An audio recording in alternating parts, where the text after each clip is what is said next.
देखिए आज हम लोग पढ़ेंगे डी ब्लॉक के तत्व और इसके अगले वीडियो में हम लोग पढ़ लेंगे एफ ब्लॉक के तत्व। बस 2 दिन में इसके चैप्टर को खत्म कर दिया जाएगा। तो बोलेंगे कि वे तत्व जिनके अंतिम इलेक्ट्रॉन डी ब्लॉक में भरे जाते हैं उसे डी ब्लॉक के तत्व कहते हैं। वे तत्व जिनके अंतिम इलेक्ट्रॉन डी ब्लॉक में भरे जाते हैं उसे डी ब्लॉक के तत्व कहते हैं। इसे आवर्त सारणी में एस व पी ब्लॉक के मध्य रखा गया है। इसे आवर्त सारणी में जैसे ये वाला एस ब्लॉक है, ये वाला पी ब्लॉक है, ये वाला एस ब्लॉक, ये वाला पी ब्लॉक, इसको डी के मध्य रखा गया है, मैंने एस व पी के मध्य रखा गया है। तो बोलोगे कि इसे आवर्त सारणी में एस व पी ब्लॉक के मध्य रखा गया है, इसलिए इसे संक्रमण तत्व भी कहते हैं। कोई दिक्कत है? तो बोलोगे कि वे तत्व जिनके अंतिम इलेक्ट्रॉन डी ब्लॉक में भरे जाते हैं उसे डी ब्लॉक के तत्व कहते हैं। मतलब बोलोगे कि उसके बाद कि इसे एस व पी ब्लॉक के मध्य रखा गया है जिसके कारण इसे संक्रमण तत्व कहते हैं। अब देखिए इसमें सामान्य लक्षण की बात आती है।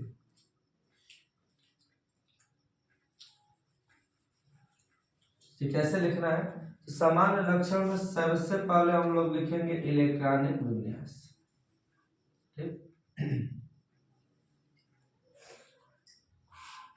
इलेक्ट्रॉनिक विन्यास। तो बोलोगे कि इन तत्वों का सामान्य इलेक्ट्रॉनिक विन्यास n1 से लेकर 2 तक। इन तत्वों का सामान्य इलेक्ट्रॉनिक विन्यास n1 से लेकर 2 तक और n-1 d1 से लेकर 10 तक होता है। ये वाला याद रखना है क्योंकि आपको आगे बताएंगे आगे कि अपवाद भी होता है, ब्रेक भी होता है। और यहाँ पर देखो ये 4 होगा तो यहाँ 3 होगा, 4 होगा तो 3, 5 होगा तो 6, मैंने 5 होगा तो 4, क्योंकि एक कम करना है। आप लोग को ऑफ बाउ का नियम बढ़िया से यदि आता होगा तो ठीक है कि हम कर रहे हैं। ठीक, तो इन तत्वों का सामान्य इलेक्ट्रॉनिक विन्यास ns1 से 2 n-1 d1 से लेकर 10 तक होता है। जैसे आप लोग जानते हैं कि scandium, titanium, vanadium, chromium, manganese, iron, cobalt, nickel, copper. ठीक, आप लोग ये पढ़े हैं। Scandium, titanium, vanadium, chromium, manganese, iron, cobalt, nickel, copper, zinc. तो आप जानते हैं कि स्कैंडियम के 21 होता है, 22, 23, 24, 25। ये पेपर में लिखना होगा आप लोग को। मान लो स्कैंडियम के इलेक्ट्रॉनिक विन्यास करेंगे तो 1s2, 2s2, 2p6, 3s2, 3p6, 4s2, 3d1। इसका निकालोगे 1s2, 2s2, 2p6, 3s2, 3p6, 4s2, 3d2, 1s2, 2s2, 2p6, 3s2, 3p6, 4s2, 3d3,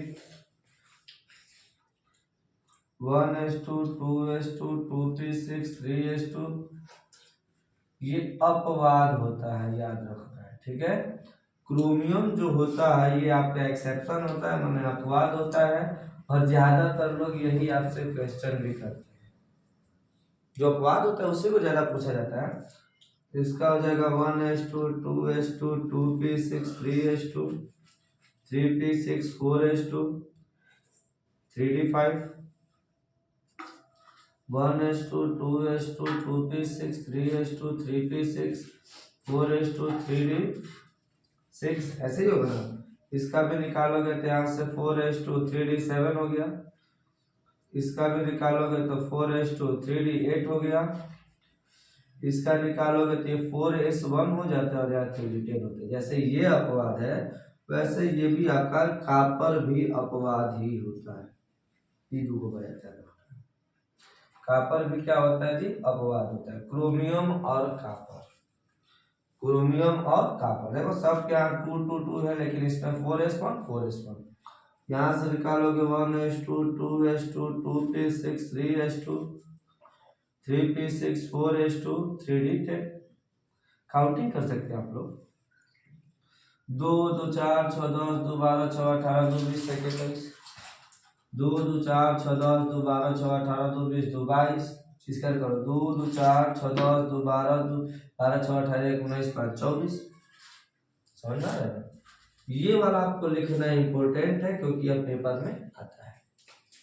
कितना समझ में आ गया? तो पहले तो इलेक्ट्रॉनिक विन्यास समझ में आ गया। आप लोग देख लो n/2 n-1 से लेकर 10 तक। इन तत्वों का सामान्य इलेक्ट्रॉनिक विन्यास क्या होता है जी?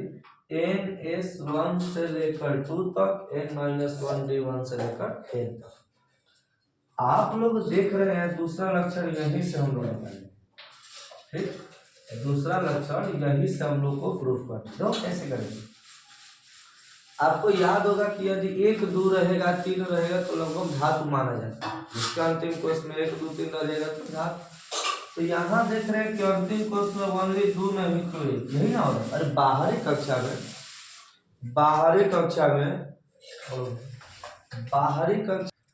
तो दूसरा लक्षण याद रख रहे हैं कि डी ब्लॉक के जितने तत्व होते हैं सभी धात्विक गुण को व्यक्त करते हैं, क्योंकि इनके बाह्यतम कोश में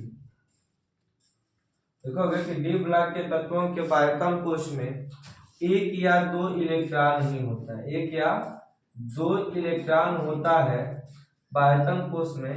1 या 2 इलेक्ट्रॉन होने के कारण यह धात्विक गुण को व्यक्त करता है। देख रहे हैं 2 2 2 1 2 2 2 2 1 2, यही हो रहा है।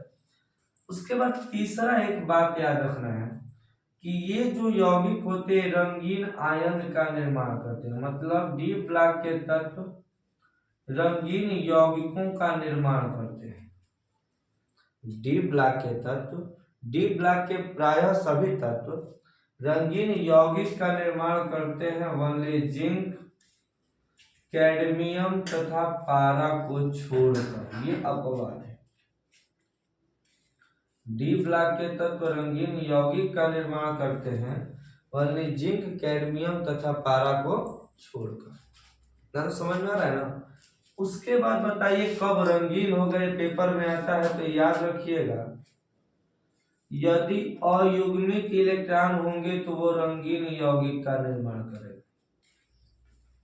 ठीक है, यदि अयुग्मित इलेक्ट्रॉन रहेंगे तो वह कौन सा यौगिक बनाएगा जी? रंगीन। और यदि युग्मित इलेक्ट्रॉन रहेगा तो वो रंगहीन बनाएगा। समझ रहा है? यदि अयुग्मित इलेक्ट्रॉन रहेगा तो रंगीन, अयुग्मित इलेक्ट्रॉन रहेगा तो रंगहीन। इसे एग्जांपल में आपसे क्वेश्चन भी आता है। एक Cu+ तथा Cu2+ में कौन सा आयन रंगीन होगा? कौन रंगीन होगा? ठीक, और क्वेश्चन क्या है? Cu+ तथा Cu2+ में कौन आयन रंगीन होगा, अब कौन रंगहीन होगा? तो हम लोग पहले जानते हैं कि कॉपर का हम लोग इलेक्ट्रॉनिक विन्यास निकालेंगे। तो इसका परमाणु क्रमांक 29 होता है। यहां से निकालोगे तो 1s2 2s2 2p6 3s2 3p6 4s1 3d10। आपको याद होगा कॉपर के लिए बताया गया कि अपवाद है। अपवाद पूछा जाता है, बताओ यहाँ +1 है, जब प्लस रहता है तब बाह्यतम कोश से उतना इलेक्ट्रॉन निकाल दोगे, तो 1 होगा तो बाह्यतम कोश से निकाल दिए। तो यहाँ पर बताइए कि डी ब्लॉक के अंतिम कोश में 10 इलेक्ट्रॉन है ना, तो यहां से भरोगे 3 4, ठीक, क्योंकि डी ब्लॉक में 5 कक्षक होते हैं। पहले भरो इलेक्ट्रॉन 1 2 3 4 5 6 7 8 9 10। तो इसमें देख रहे हैं कि सब का युग्मक हो चुका है, तो इसमें युग्मित इलेक्ट्रॉन है। अयुग्मित इलेक्ट्रॉन होगा तो आपका रंगहीन होगा। और यदि Cu2+ का निकाला जाए तो 1s2 2s2 2p6 3s2 3p6 4s1 3d10। अब कई को निकालना है? 2 को ना, जब 2 को निकालना है तो यहाँ से बताइए, जब 2 निकालना है तो 2 एक यहाँ से निकालोगे और एक यहाँ से, तो 9 हो गया। इसमें भरिए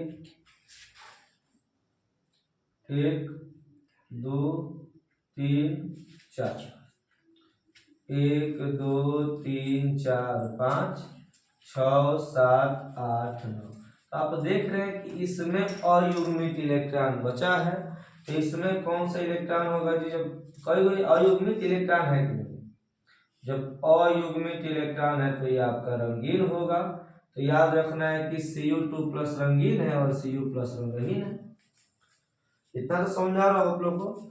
तो तीसरा चौथा होता है कि इनमें जो अनुचुंबकीय गुण होता है, कौन सा जी? अनुचुंबकीय गुण। तो याद रखना है कि जिसमें अयुग्मित इलेक्ट्रॉन पाए जाएंगे वो अनुचुंबकीय गुण को व्यक्त करता है।